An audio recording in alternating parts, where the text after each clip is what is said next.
Скъпи чалги, весела Коледа. Искам само да ви покажа колко як половен имам. Парксайд с бормашини.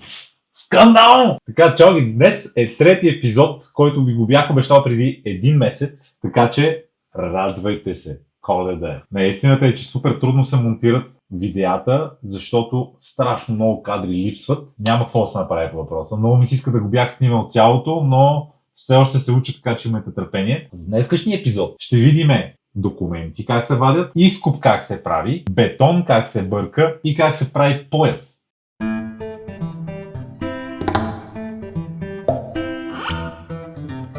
Така, отидохме до общината в Пазарджик и офиса на EVN в Пазарджик, за да си вземем договора, за да можем да го представим в общината в септември, за да ни дадат разрешително строеж. Само че, ако искаш да си извадиш договора, просто ти го принтират. Подаваш заявление, плащаш и чакаш една седмица. И чак тогава те ти го изпращат. Не знам какво да ви кажа. Това е просто абсурд пълен. Сега отиваме обратно в общината в септември, за да видим нещо, да им се измолиме. Той ще се прави набавно развиващ. Сега ще им се моля да ни разрешат да си пуснем разрешителното за строеж, преди да имаме договора за EVN. Надявам се леличките в общината да се смилят над нас и да измислят някаква схема. Да направиш един танц, и казваш как се забави и леви. Пред общината сме, ни предстои да разберем дали ще се смилят над нас. Ама не да взимаш документи, да ги питаме просто. Облякли сме се като бездомници. Надявам се това да събуди съжалението в хората и да се съгласят да ни пуснат разрешителното за строеж. И поредната града, дами и господа. Добре, стига с тези глупости, документи и така нататък. Давайте да почваме да поработим малко. Първи сезон, реално сме в градината и искам само да ви кажа, че има толкова много плодови дръвчета, че със сигурност повече няма да си купувам плодове от магазина. Само ще ви покажа джанките. Това не е нормално. И цялото дърво просто е фрашкано. Не знам колко се вижда на камерата, но просто е скандално.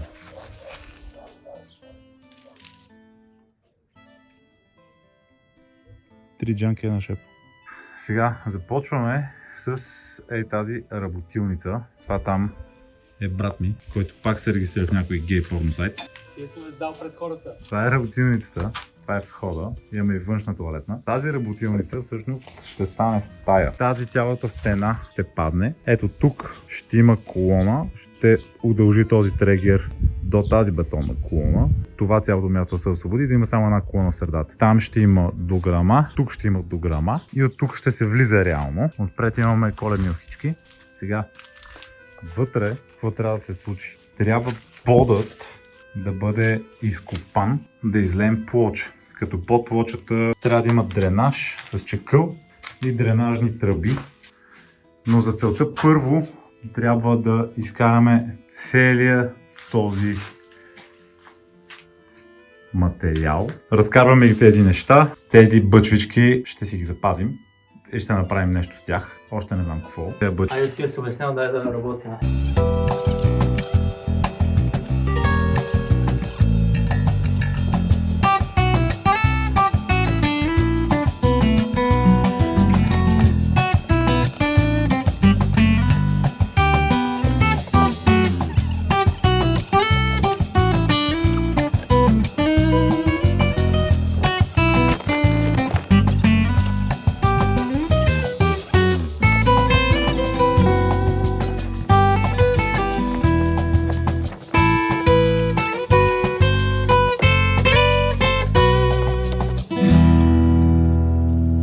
Пишете долу в коментарите какви неща бихте си сътворили с тези две бъчви. Ако нещо е по-добро от моите идеи, може да го осъществиме.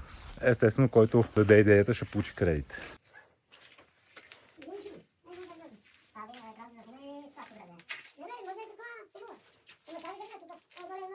Копнахме малко, за да видим какво е, но си е просто земя. Реално имаме бетон по стените, но долу си е земя. Сега ще викнем хора с багер които да дойдат и да преценят колко може да се изкопае, за да можем да направим плоча.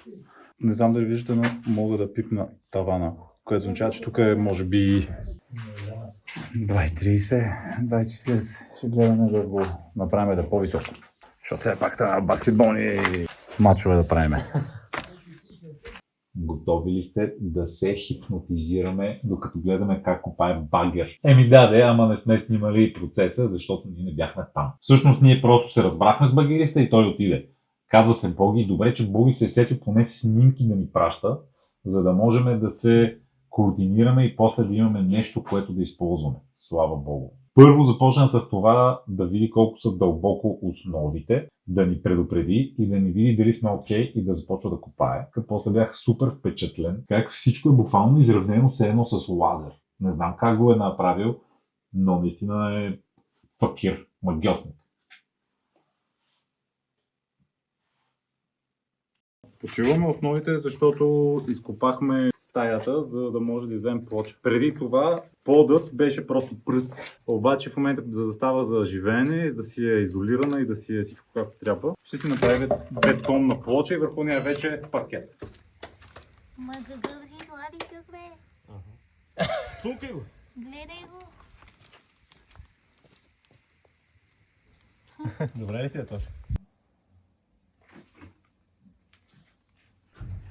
В момента този господин си показва до пето, Дългота ли корема? този господин си гълта корема. Този моя край насам. Дай го само този край. Не. По-навътре, още. Опет това е. И подготвяме кофража.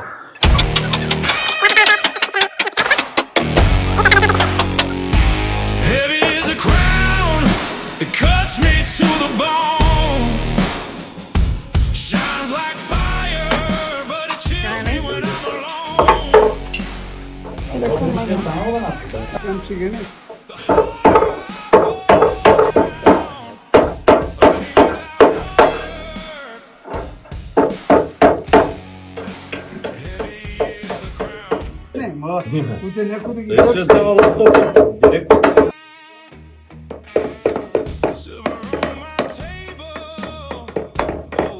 Арматурата сме я сложили от външната страна, за да може да държи дъските. Като влезе бетона, той ще натисне дъските към арматурата и така ще стоят докато стегне и след това ги махне. Кофраж!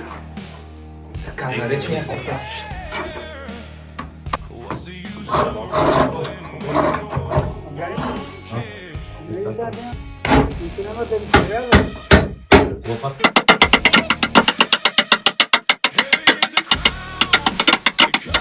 Работниците много добре се справят.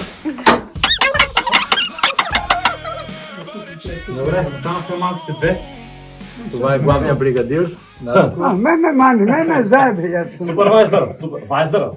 Не, Контрол на качеството. ние сме с нея набора. Набора сме. Докато момчетата правят кофража, може да видите къде се намира моя хоум офис, който спретнахме. Масичка, столче. Мезенце ми донесе съседа. Обработваме първото ни видео. Гледката. В момента трябва да довършим най-гадната част. Малките чупки, които са по 30 см. Я кричаме по дешете да спи си там. Довършваме кофража, за да можем да налеем бетон. И с този бетон да подсилим основите. След това вътре ще се затрупа с чакъл и върху този чакъл ще се излее вече самата плоча на стаята. В момента трябва да довършим най-гадната част. Малките чупки, които са по 30 см.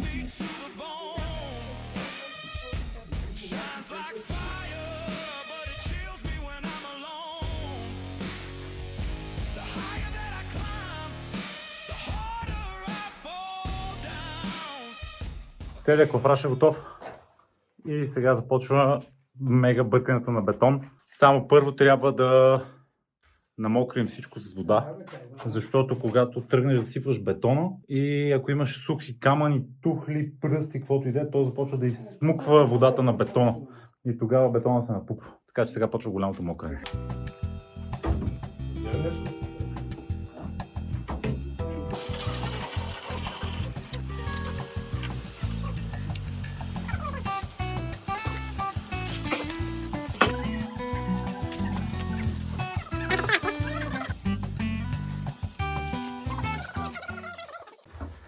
Така, момчета, какво правите сега? Това е първата кофа бетон.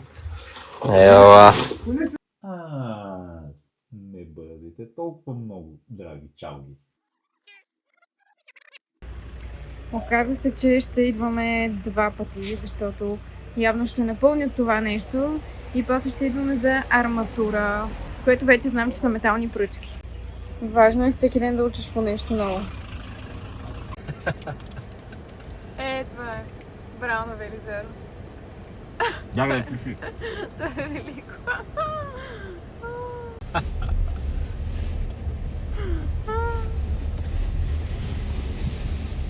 Ние сме Велизар 2. Аз съм свалил бята, сега беше 50.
Това е първата кофа бетон.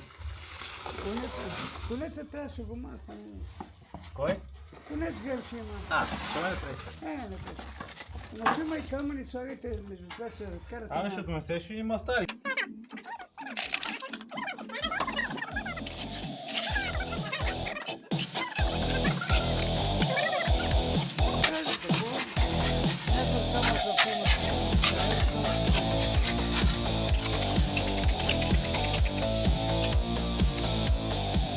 За всички, които ще пишат в коментарите и ще кажат, че икономисваме от бетон, като слагаме големи камъни. Абсолютно сте прави. Само, че този пояс не е свързан с нищо, той служи само като котва, която ще тежи и ще укрепва основите. Така че тези камъни не пречат. Другото, което ще прави този пояс, чакълът, който ще стои вътре в него, ще бъде ограничен и няма да се разпилява. Ще стои като една хубава основа за плочата, която ще се налее отгоре.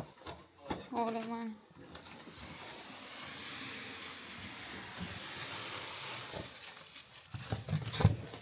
Браво, момчета! Чакай, аз съм момче, той не е. Тогава съм момчета.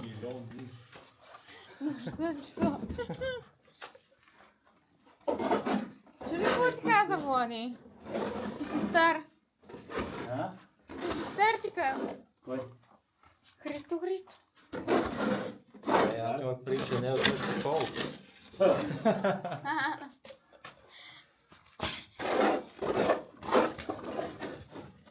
Куфражист номер 1.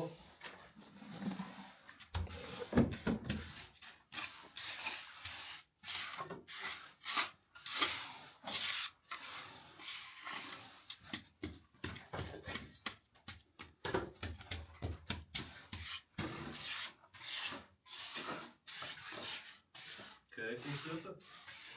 Липсва ли ти вече?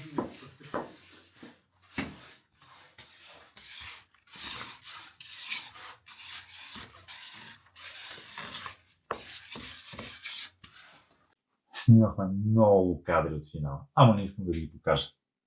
Щеше да е хубаво оправдание, само че в края на деня умората вече е брутална, не мислиш, не чуваш, не виждаш, искаш само да свършиш работата и да се прибереш.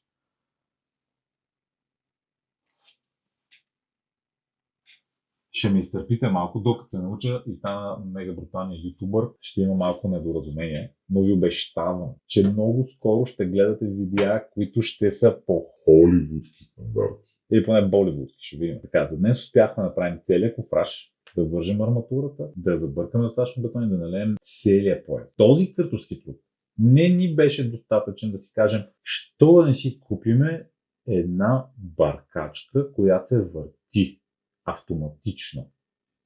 Не. Ще продължавате да ни гледате как бъркаме бетон и занапред. А бъркахме ли още бетон? Майко мила. Много бетон сме бъркали още. Чао ги! Благодаря ви, че гледахте. В следващият епизод ще гледаме как се лее плоча, как се връзва арматура за плоча, как се слага чакъл. Само ще ви кажа, 6 тона беше само първата партия чакъл, която аз и брат ми с лопати сме пренесли вътре. Само като се сетя и се изпътявам. Не знам. Благодаря, че гледахте и ще се видим в следващото видео. Следващият проблем, който имаме, всъщност са самите строители. И нали знаете как в този живот човек трябва да се довери на някакви хора, които не знае дали ще му свършат работа или няма да му свършат работа. И всъщност най-голямото решение е да решиш на кой точно се довериш. Винаги имаш много препоръчани хора, обаче всички знаем, че и от препоръчани хора се страда. И сега ние имаме няколко строители и трябва да вземем решение всъщност кой от тях да поеме обекта в грубата му част на строежа. Чисто конструкционната промяна на къщата, както и покрива, нещата, които всъщност ние по закон нямаме право да направим сами. Защото всякакви преустройства трябва да преминат през първо архитект за проект и след това фирма, която е лицензирана и има разрешение в камарата на строителите, има право да прави такива неща. И те също по време на процеса преминават през качествен контрол и идват на инспекция през цялото време.